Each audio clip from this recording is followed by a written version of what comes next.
जय हिंद दोस्तों, स्वागत है आप सभी का अपने इस यूट्यूब चैनल पर। आज हम सब लोग इस वीडियो में देखेंगे दशमलव के रूप में जो संख्याएं लिखी गई हैं उन्हें p बाई क्यू के रूप में यानी परिमेय संख्या के रूप में कैसे लिखा जा सकता है। यहाँ पर कुछ एग्जाम्पल्स दिए गए हैं, इन सभी एग्जाम्पल्स को हमको क्या करना है, p बाई क्यू के रूप में बनाना है। ये सब है किसमें, दशमलव के रूप में है। कैसे बनाना है, तो p बाई क्यू के रूप में यानी भिन्न के रूप में, या कह सकते हैं परिमेय संख्या के रूप में बनाना है। अच्छा, सबसे पहले देख लेते हैं कौन से ऐसे दशमलव की संख्याएं हो सकती हैं जो p बाई क्यू के रूप में लिखी जा सकती हैं, और कौन सी ऐसी दशमलव की संख्याएं होती हैं जो p बाई क्यू के रूप में लिखी ही नहीं जा सकती। ठीक है, तो हम लोग ने इसके पहले वाले वीडियो में पढ़ चुके हैं, इसे देख लीजिएगा, वीडियो लिंक में हम दे देंगे। वहाँ देखेंगे आप लोग p बाई क्यू के रूप में जो लिखी जाती है उन्हें परिमेय संख्या कहा जाता है, और जो p बाई क्यू के रूप में नहीं लिखी जा सकती उन्हें अपरिमेय संख्या कहा जाता है। और दशमलव में किस रूप में होती हैं जिन्हें परिमेय कहा जाता है, तथा दशमलव में ऐसी कौन सी संख्याएं होती हैं जिन्हें अपरिमेय संख्या कहा जाता है। आइए एक बार समझ लेते हैं, फिर इसको लेकर आगे बढ़ते हैं। ठीक है, जैसे देखिए दशमलव हम कोई संख्या लिखते हैं, जैसे मान लेते हैं यहाँ एग्जाम्पल के रूप में हम कोई संख्या लेते हैं, यहाँ लिख दिए 1.6325 और ऐसे ही क्या है। अच्छा, ये अगर लगातार जा रही है तो इसका मतलब ये जो दशमलव लगा है अशांत दशमलव है। क्या है, अशांत दशमलव। अच्छा, शांत दशमलव कैसे भी हो उसको हम परिमेय संख्या के रूप में यानी p बाई क्यू के रूप में आसानी से बना सकते हैं। बट अगर अशांत दशमलव के रूप में है तब कैसे बनाते हैं, कैसे पहचानेंगे p बाई क्यू के रूप में लिख सकते हैं। यहाँ हम एक एग्जाम्पल लिखे, एक एग्जाम्पल और नीचे लिख देते हैं यहाँ दूसरा एग्जाम्पल में, जैसे 1.3333। ठीक है, ऐसे ये आसान दशमलव के रूप में बढ़ जाएगा। एक और लिख देते हैं, जैसे यहाँ लिख देते हैं 0.575757, ऐसे ही आसान दशमलव के रूप में बढ़ जाएगा। ठीक है, अच्छा ध्यान से देखिएगा इन तीनों में अंतर क्या है, हम कैसे पता करेंगे कि p बाई क्यू के रूप में इन तीनों में से कौन लिखा जाएगा। ठीक है, यानी कौन सी परिमेय संख्या है, कौन सी अपरिमेय संख्या है। दशमलव के बाद हमको देख रहे हैं, दशमलव के पहले हमको कुछ नहीं देखना है, कितना है कितना नहीं, इससे कोई मतलब नहीं। अब दशमलव के बाद देखेंगे। अच्छा, दशमलव के बाद जो संख्या दी गई है अगर यह एक निश्चित क्रम का पालन कर रही है तो वह परिमेय संख्या के रूप में होगा, यानी p बाई क्यू के रूप में उसको लिखा जा सकता है। अगर निश्चित क्रम का पालन नहीं कर रही है तो p बाई क्यू के रूप में नहीं लिखा जा सकता, यानी वह अपरिमेय संख्या होगा। ठीक है, अच्छा ध्यान से यहाँ देखिएगा, यहाँ दशमलव के बाद 6 है, 3 है, 2 है, 5 है, 3 है, 5 है, 7 है, 5 है। अच्छा, यहाँ पर ऐसी कोई संख्या है जो एक निश्चित क्रम का पालन कर रही है, नहीं है। ध्यान से देखिएगा, 6 है, 3 है, 2 है, 5 है, 5 के पहले यहाँ 2 है, 5 के बाद यहाँ 3 है, लेकिन 5 के पहले यहाँ 3 तो है। अच्छा, पहले 3 है, यहाँ 5 के बाद 7 है। ऐसा कोई संख्या दिख रहा है जो निश्चित क्रम का पालन कर रहा है, नहीं कर रहा है। इसलिए ये जो संख्या होगी ये अपरिमेय संख्या होगी, और अपरिमेय संख्या को p बाई क्यू के रूप में नहीं लिखा जा सकता। समझ में आया। अच्छा, ध्यान दीजिएगा यहाँ पर कैसा है, इस दूसरे वाले में दशमलव के बाद यहाँ सब कैसे दिख रहे हैं, 3 दिख रहे हैं, यानी दशमलव के बाद एक ही संख्या का क्या हो रहा है, रिपीटिशन हो रहा है, यानी एक निश्चित क्रम का क्या कर रहे हैं, पालन कर रहे हैं। इसलिए कह देंगे ये जो दशमलव के रूप में संख्या दी गई है यह संख्या p बाई क्यू के रूप में लिखी जा सकती है, तथा यह संख्या परिमेय संख्या होगी।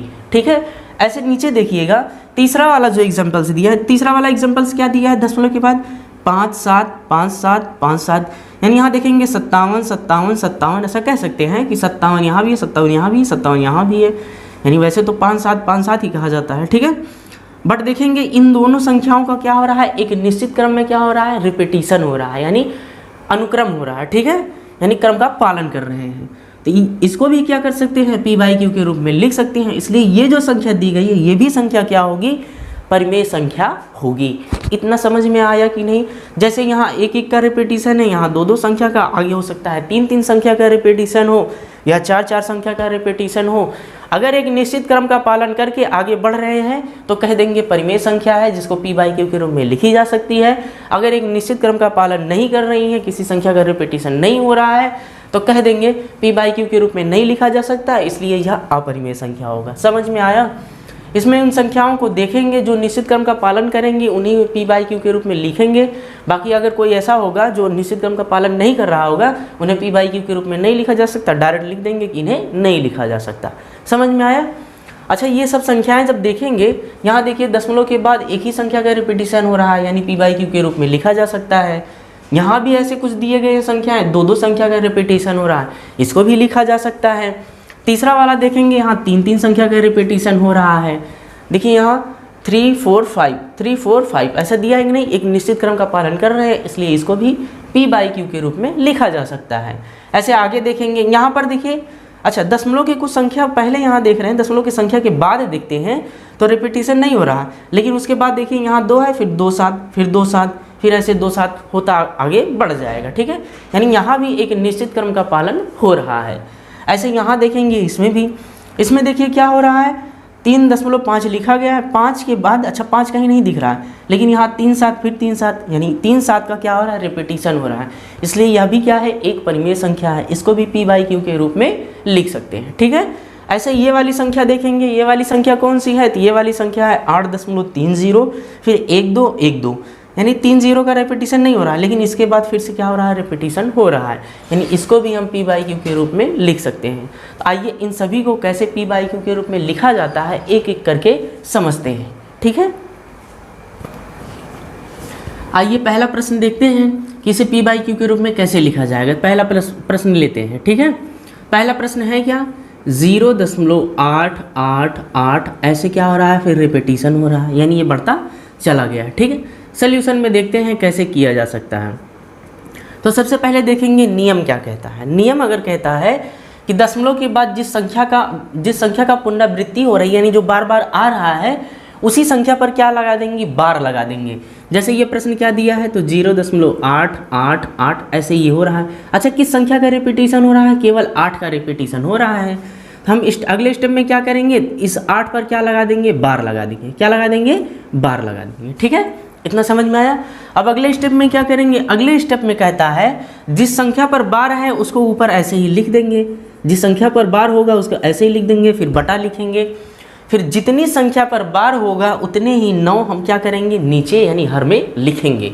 ठीक है, अंश के रूप में जिस संख्या पर बार होगा उसको अंश के रूप में लिख देंगे, और जितनी संख्या पर बार होगा उतने ही 9 हर के रूप में कहाँ लिखेंगे, नीचे, तो यहाँ लिख देंगे। अच्छा, कितनी संख्या पर बार है, केवल एक संख्या पर, तो यहाँ लिख देंगे केवल 1 9, यानी ये जो हमको p/q के रूप में संख्या चाहिए थी वह संख्या कौन सी है, 8/9 है। इसका यही क्या हो जाएगा, आंसर हो जाएगा। यानी हमने क्या किया है, 0.888 जिसका रिपीटेशन बार बार हो रहा है, अनंत तक गया है, इसको p/q के रूप में कैसे लिखा जा सकता है, तो क्या कहेंगे, जिसका रिपीटेशन होगा उस पर बार लगा देंगे, और जिस पर बार लगा है उसको अंश के रूप में, और जितने पर बार लगा है उसको उतने ही 9 कहाँ लिखेंगे, हर के रूप में नीचे लिखेंगे। यहाँ लिख देते हैं, तो हमको p/q के रूप में क्या प्राप्त हो गया, 8/9 प्राप्त हो गया। इस तरीके से इस प्रश्न का आंसर जो हो जाएगा 8/9 हो जाएगा। ठीक है, अब आइए देखते हैं दूसरा प्रश्न कैसे सोल्यूशन इसका होता है। तो दूसरा प्रश्न क्या है, 0.737373, यानी यहाँ पर देख रहे हैं, अगर देखेंगे तो दशमलव के बाद 7373 यानी 2 संख्या का पुनरावृत्ति बार बार हो रहा है। तो सोल्यूशन में सबसे पहले हम क्या करेंगे, तो जितनी संख्या का रिपीटेशन हो रहा है उस पर क्या लगा देंगे, बार लगा देंगे, यानी जो 7 3 है यही बार बार आ रहा है, 7 3 पर क्या लगा देंगे, बार लगा देंगे। ठीक है, और नियम क्या कहता है, यानी p/q के रूप में लिखने का जो नियम है, नियम क्या कहता है, अभी जस्ट बताए हैं, जितनी संख्या पर बार होगा, यानी जिस संख्या पर बार होगा उसको अंश के रूप में लिखते हैं, तो जिस संख्या पर बार है उसको कहाँ लिख देंगे, अंश के रूप में, बटे जितनी संख्या पर बार होगा उतने ही 9 कहाँ लिखेंगे, हर के रूप में नीचे लिखेंगे। ठीक है, तो कितनी संख्या पर बार है, 2 संख्या पर, किस पर है, 7 और 3 पर है, यानी 2 संख्या पर है, तो 2 9 कहाँ लिख देंगे, नीचे। यही क्या हो जाएगा इस प्रश्न का आंसर। यानी हमको लिखना था 0.737373, इसका बार बार पुनरावृत्ति हो रहा था, अनंत तक जा रहा था, तो इस पर क्या किए हैं, जितने का रिपीटेशन हो रहा है उस पर बार लगा दिए। अब जिस पर बार लगा है उसको अंश के रूप में, जितनी पर बार लगा है उसको उतने ही 9 नीचे लिख देंगे हर के रूप में। यही जो संख्या हो जाएगी p/q के रूप में हो जाएगी, और यही क्या हो जाएगा, इस प्रश्न का आंसर हो जाएगा। ठीक है, इतना समझ में आया। अब आइए देखते हैं तीसरे प्रश्न को कैसे हल किया जा सकता है। तीसरे प्रश्न में हम लोग देखते हैं, अच्छा कितनी संख्या का पुनरावृत्ति हो रहा है, 3 4 5, यहाँ फिर से 3 4 5, यानी देखेंगे 3 संख्या का रिपीटेशन हो रहा है, दशमलव के बाद 3 4 5, यानी कह सकते हैं 345, यानी 345 का बार बार क्या हो रहा है, रिपीटेशन हो रहा है। इसलिए सोल्यूशन में सबसे पहले क्या करेंगे, जितनी संख्या का पुनरावृत्ति हो रहा है उतनी संख्या पर बार लगा देंगे। तो सोल्यूशन करते हैं, सोल्यूशन में देखते हैं। सोल्यूशन में सबसे पहले क्या लिख देंगे 0.35 और इस पर क्या लगा देंगे बार लगा देंगे, क्योंकि इसी संख्या का बार बार क्या हो रहा है पुनरावृत्ति हो रहा है, तो इसी संख्या पर बार लगाएंगे। ठीक है, अब क्या करेंगे, नियम क्या कहता है, अगर p/q के रूप में हमको लिखना है तो नियम क्या कहता है, जितनी संख्या पर यानी जिस पर बार होगा उसको अंश के रूप में कितना लिखा गया है 345, फिर बटे जिस संख्या पर बार लगा है उसको अंश के रूप में लिख देंगे, और जितनी संख्या पर बार लगा है उतने ही 9 कहाँ लिखेंगे नीचे लिखेंगे। ठीक है, अच्छा कितनी संख्या पर बार लगा है 1 2 3, तो 3 9 कहाँ लिखेंगे नीचे, यहाँ लिख देंगे 9 9 9।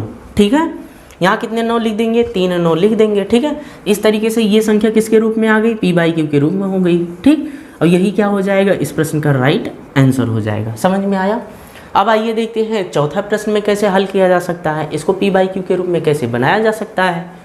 चौथे प्रश्न में क्या देखेंगे, दशमलव के पहले भी कोई संख्या दी गई है, दशमलव के बाद भी कोई संख्या दी गई है। तो दशमलव के पहले जो संख्या दी गई है इसका देख लेते हैं क्या क्या करना है हमको, लेकिन दशमलव के बाद की जो संख्या क्या करना है इसके बारे में हम पहले समझ चुके हैं। तो दशमलव के बाद जिस संख्या का रिपीटिशन होता है उस पर क्या लगाते हैं बार लगाते हैं। अच्छा यहाँ देखेंगे प्रश्न में किसका रिपीटिशन हो रहा है, कौन सा बार बार आ रहा है, तो यहाँ 3 7, यहाँ भी 3 7, यहाँ भी 3 7, यानी कह सकते हैं 3 7 ऐसी संख्या है जो इस दशमलव के बाद में क्या हो रहा है उसका बार बार क्या हो रहा है रिपीटिशन हो रहा है। ठीक है, तो इस पर क्या लगा देंगे बार लगाएंगे। तो यहाँ सोल्यूशन में लिखेंगे 1.37 और 3 7 पे क्या लगा देंगे बार लगा देंगे। ठीक है, अब इसको हल करने के लिए यानी p/q के रूप में लिखने के लिए क्या क्या करते हैं ध्यान से समझिएगा। ये जो दशमलव के पहले संख्या दी गई है इसको लिख देते हैं 1, यहाँ लिखते हैं प्लस यानी धन लिख देते हैं, यहाँ लिखेंगे 0.37 और इस पर क्या लगा देंगे बार लगा देंगे, यानी बस इसी को क्या कर दिए हैं प्लस के रूप में कर दिए। ये जो आगे वाली संख्या लिखी गई थी प्लस के रूप में करके अलग कर दिए हैं। इतना समझ में आया। अब फिर से हम यही देखेंगे। अच्छा ये देखिए दूसरे वाले टाइप का हो गया कि नहीं, ये अब दूसरे वाले टाइप का हो गया है, तो जैसा नियम वहाँ बताए हैं वैसा नियम यहाँ लागू करेंगे। तो इसको लिखेंगे क्या p/q के रूप में, तो ये 1 वाला जैसे है वैसे लिख देते हैं, प्लस हो गया। यहाँ 0.37 है। अच्छा जिस संख्या पर बार होता है उसको कहाँ लिखते हैं अंश के रूप में, यानी ये 0 हटा देंगे। अब क्या लिखेंगे, जिस संख्या पर बार है उस संख्या को अंश में लिखेंगे बटे जितनी संख्या पर बार है उसको कहाँ लिखेंगे नीचे लिख देंगे, यहाँ नीचे लिख देते हैं। ठीक है, अब इसी को आंसर के रूप में कैसे लिखा जा सकता है, या तो इसका गुणा करके इसको जोड़ कर लिख दें, या इसको सही के रूप में लिखा जा सकता है। जैसे देखिए अगर ये प्लस में है इसको लिख सकते हैं 1 सही 37 बटा क्या लिख सकते हैं 99। यही इस प्रश्न का क्या हो जाएगा राइट आंसर हो जाएगा, यानी ये p/q के रूप में यहाँ पर लिख दिए हैं। अच्छा इसमें क्या किया जा सकता है, तो 99 का इसमें गुणा करके 37 जोड़ देंगे तो p/q के रूप में एग्जैक्ट हो जाएगा। ठीक है, वैसे ये भी प्रश्न में कहीं कहीं उत्तर दिया रहता है, तो ये भी क्या हो जाएगा इस प्रश्न का राइट आंसर हो जाएगा, यानी ये क्या हो गया इस प्रश्न का आंसर हो गया। ठीक है, ये समझ में आया। अब आइए देखते हैं 5वें टाइप में कैसे पूछा जाता है प्रश्न को। 5वें प्रश्न को जब हम ध्यान से देखते हैं तो दशमलव के बाद यहाँ लिखा गया है 2 2 7 फिर 2 7, यानी देखेंगे 2 7 का रेपिटेशन तो हो रहा है लेकिन दशमलव के बाद जस्ट जो संख्या है इसका रेपिटेशन नहीं हो रहा है। ठीक है, अच्छा देखिए इस 2 का रेपिटेशन हो रहा है, यहाँ 2 बार है लेकिन यहाँ 1 बार है। तो देखेंगे यहाँ 2 7, यहाँ 2 7, फिर आगे भी 2 7 होगा, ऐसे रेपिटेशन हो रहा है लेकिन इस 2 का रेपिटेशन नहीं हो रहा है। तो इसको कैसे हल करते हैं आइए देखते हैं सोल्यूशन में। सोल्यूशन यहाँ लिखेंगे। अच्छा सोल्यूशन में सबसे पहले क्या किया जाता है, तो जिस संख्या का पुनरावृत्ति हो रही है उस पर क्या लगाते हैं बार लगाते हैं। तो ये 2 की पुनरावृत्ति तो नहीं हो रही है, जैसे है वैसे लिख देते हैं। ठीक है, अब इस पर क्या हो रहा है 2 7 की क्या हो रही है पुनरावृत्ति, तो 2 7 पे क्या लगा देंगे बार लगा देंगे। अब इस प्रश्न को आगे कैसे हल करेंगे इसके नियम को समझ लेते हैं। यहाँ हमको क्या बनाना है, इसको p/q के रूप में बनाना है, तो कैसे बनाएंगे यहाँ देखते हैं।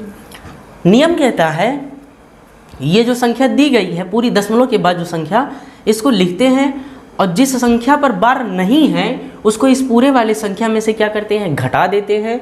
और क्या करते हैं, तो नियम कहता है जिस संख्या पर बार है जितनी संख्या पर बार है उतने ही 9 नीचे लिखते हैं और जिस संख्या पर बार नहीं है उतने 0 9 के बाद लिखते हैं। ठीक है, यहाँ नियम क्या कहता है, जिस संख्या पर यानी जो संख्या दशमलव के बाद लिखी गई है उस पूरे संख्या को लिख देते हैं, यानी यहाँ क्या लिखा गया है 227। फिर नियम कहता है जिस संख्या पर बार नहीं है उसको इस संख्या में से क्या करते हैं घटा देते हैं।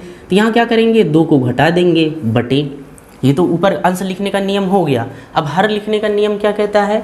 हर लिखने का नियम कहता है जितनी संख्या पर बार होगा उतने ही 9 कहाँ लिखेंगे? नीचे लिखेंगे। उतने ही 9 कहाँ लिख देंगे? नीचे। और जिस संख्या पर बार यानी जितनी संख्या पर बार नहीं होगा उतने ही 0 कहाँ लिखते हैं? 9 के बाद लिखते हैं। तो कितनी संख्या पर बार नहीं है? केवल 1, तो यहाँ लिख देंगे 1 0। ठीक है। अब इसको क्या लिख सकते हैं? तो यहाँ 227 में से 2 घटा देंगे तो कितना आ जाएगा? 225 आ जाएगा। बटे नीचे कितना हो जाएगा? 990 हो जाएगा। ठीक है। यही है पी बाई क्यू के रूप में लिख दिए। यही इस प्रश्न का क्या हो जाएगा? Right answer. यानी हमको लिखना था 0.222727 और 27 ऐसे बढ़ता चला गया है। इसी को पी बाई क्यू के रूप में लिखना था, हमने यहाँ पी बाई क्यू के रूप में लिख दिए हैं। कितना आंसर है? 225 बटे 990 है। ठीक है। अब आइए देखते हैं अगले प्रश्न में इस टाइप में कैसे प्रश्न देता है, इसको कैसे हल कर सकते हैं। ठीक। 6वें टाइप में प्रश्न पूछा जा सकता है 3.53737 ऐसे ये बढ़ता चला गया है। ठीक है। इसका क्या मतलब है? दशमलव के बाद देखेंगे। अच्छा, दशमलव के पहले भी संख्या दी गई है, तो अभी हम लोग चौथे नंबर में यहाँ दशमलव के पहले जो संख्या दी रहती है उसको कैसे हल करते हैं इसके बारे में समझ के आ चुके हैं। अब यहाँ देखते हैं दशमलव के बाद ये जो 5 दिख रहा है केवल एक बार है, इसका तो रिपीटिशन नहीं हो रहा है। बट यहाँ देखेंगे 373737 ऐसे बार बार आ रहा है, यानी इसमें कह सकते हैं 37 का बार बार क्या हो रहा है? रिपीटिशन हो रहा है। ठीक है। तो अब क्या करेंगे? इसको सोल्यूशन में देखते हैं कैसे इसको हल किया जा सकता है। ध्यान से देखिएगा, समझ में आएगा। ठीक है। तो इसको क्या लिख सकते हैं? 3 प्लस यहाँ लिख देंगे 0.53737। इसका क्या हो रहा है? बार बार रिपीटिशन हो रहा है। इसको जैसे लिखे हैं वैसे लिख देते हैं। ये लिखेंगे 0. अब यहाँ लिखेंगे 5 क्योंकि 5 का रिपीटिशन हो नहीं रहा। अब जिसका रिपीटिशन हो रहा है उस पर क्या लगाएंगे? बार लगाएंगे। यानी यहाँ पर क्या लगा देंगे? 37 पर बार लगा देंगे, यानी 3 7 पर बार लगा देंगे। ठीक है। अब इसके बाद क्या किया जाता है? नियम अभी जस्ट हम लोग देख के आए हैं। ये 3 जैसे है वैसे लिख देते हैं। अब इसको पी बाई क्यू के रूप में क्या करना है? लिखना है, तो लिखते हैं। अभी नियम क्या कहता है? क्या कहता है? जो संख्या दी गई है दशमलव के बाद उस जैसे है वैसे लिख देते हैं। ये संख्या जैसे है वैसे लिख देते हैं। फिर क्या करते हैं? माइनस करते हैं। कि कौन सा संख्या माइनस करते हैं? जिस पर बार नहीं होता है। तो यहाँ देखते हैं 37 पे तो बार है लेकिन इस 5 पर बार नहीं है, तो क्या करेंगे? इस 5 को माइनस कर देंगे बटे। ये तो अंश लिखने का नियम हो गया। हर लिखने का नियम क्या कहता है? जितनी संख्या पर बार होता है उतने ही 9 कहाँ लिखते हैं? नीचे लिखते हैं। और जितनी संख्या पर बार नहीं होता उतने 0 9 के बाद लगा देते हैं। ठीक है। तो यहाँ केवल 5 पर नहीं है तो यहाँ क्या लगाएंगे? 1 0 लगा देंगे। अब इसको घटा देंगे। घटाने के बाद इसका आंसर कितना आ जाएगा? यहाँ आ गया 3 प्लस इसको घटाएंगे तो कितना आ जाएगा? 532 आ जाएगा। बटे कितना हो गया? 990 हो गया। ठीक है। अब इसको सही के रूप में लिख सकते हैं या इसका गुणा इसमें कर दे और इसको जोड़ दे, ऐसा भी लिखा जा सकता है। तो इसको कैसे लिख सकते हैं? 3 सही 532 बटे क्या हो जाएगा? 990। यही इस प्रश्न का क्या हो जाएगा? राइट आंसर हो जाएगा। इतना समझ में आया? यानी जो संख्या लिखी गई है 3.5373737 ऐसे रिपीटिशन हो रहा है, इसको पी बाई क्यू के रूप में कैसे लिखा जा सकता है? तो 3 सही 532 बटे 990। इसको एग्जैक्ट अगर पी बाई क्यू के रूप में लिखना है तो क्या करेंगे? इसका इसमें गुणा करके इसको जोड़ देंगे, पी बाई क्यू के रूप में हो जाएगा। इतना समझ में आया? ठीक है। अब आइए देखते हैं अगले टाइप में प्रश्न कैसे पूछा गया है, इसका कैसे सोल्यूशन में कर सकते हैं। अगले प्रश्न में देखते हैं क्या दिया है? 8.301212 यानी 1 2 का क्या हो रहा है? रिपीटिशन हो रहा है। यहाँ पर केवल किसका रिपीटिशन हो रहा है? 1 2 का रिपीटिशन हो रहा है। बाकी इन संख्याओं यहाँ दशमलव के बाद 2 संख्या ऐसी हैं जिनका रिपीटिशन नहीं हो रहा है। ठीक है। अब आइए देखते हैं इसको कैसे सोल्यूशन में हल किया जाता है, हल करते हैं। ठीक है। तो सबसे पहले क्या लिखेंगे? ये जो दिया गया 8.30 और जिसका रिपीटिशन हो रहा है उस पर क्या लगा देंगे? बार लगा देंगे। फिर क्या कहता है? ये जो दशमलव वाली संख्या है इसको प्लस के रूप में लिखेंगे, तो यहाँ लिख देते हैं 8 प्लस यहाँ लिखेंगे 0.3012 क्या लगा देंगे? बार लगा देंगे। ठीक है। अब इसको पी बाई क्यू के रूप में लिखते हैं। ये संख्या जैसे दी गई है इसको ऐसे लिख देते हैं प्लस। अब नियम क्या कहता है? पहले जो संख्या दशमलव के बाद संख्या जो दी गई है उसको पूरा लिख देते हैं। तो यहाँ दिया है कितना दिया है? 3012 दिया है। ठीक है। अब क्या करते हैं? जो संख्या जिस पर बार नहीं लगा हुआ है उसको क्या करते हैं? इसमें से घटा देते हैं। तो 30 पर बार नहीं लगा है, 30 को घटा देंगे। ठीक। इतना समझ में आया? अब क्या करेंगे? नियम कहता है, ये तो अंश लिखने का हो गया। हर लिखने का नियम क्या कहता है? जिस संख्या पर यानी जितनी संख्या पर बार है उतने ही 9 कहाँ लिख देंगे? नीचे। फिर क्या करते हैं, जितनी संख्या पर बार नहीं होता है उतने ही 0 9 के बाद लगा देते हैं। तो यहाँ 2 संख्या ऐसी थी 3 और 0 जिस पर बार नहीं था, इसलिए 2 0 यहाँ पर लगा दिए हैं। ठीक है, अब इसको कैसे लिखा जा सकता है, ये 8 हो गया।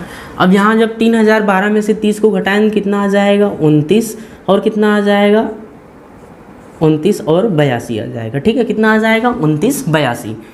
3012 में से 30 को घटाएंगे तो 2982 आ जाएगा, और नीचे जितना दिया गया है उसको ऐसे लिख देते हैं। ठीक है, अब इसको ये जो प्लस के रूप में लिखा गया इसको सही के रूप में बना देते हैं। तो यहाँ लिखेंगे 8 सही 2982 बटे कितना हो जाएगा, 9900 हो जाएगा। ठीक है, यही इस प्रश्न का क्या हो जाएगा, राइट आंसर। अब इसको p/q के रूप में एग्जैक्ट बनाना है तो क्या करेंगे, 9900 का इसमें गुणा कर देंगे, इसको जोड़ देंगे, वही p/q के रूप में हो जाएगा, यानी परिमेय संख्या के रूप में हो जाएगा। इस तरीके से इसमें बहुत सारे प्रश्न पूछे जाते हैं और अलग अलग टाइप के बारे में हमने यहाँ जिक्र कर दिया है और इसी टाइप के यहाँ प्रश्न बनते हैं। ठीक है, तो मिलते हैं नेक्स्ट वीडियो में एक अलग से टॉपिक के साथ या इसके अगले टॉपिक के साथ। तब तक के लिए जय हिंद दोस्तों। और हाँ, अगर वीडियो अच्छा लगे तो वीडियो को लाइक कीजिएगा और चैनल को सब्सक्राइब कीजिएगा। तब तक के लिए जय हिंद दोस्तों।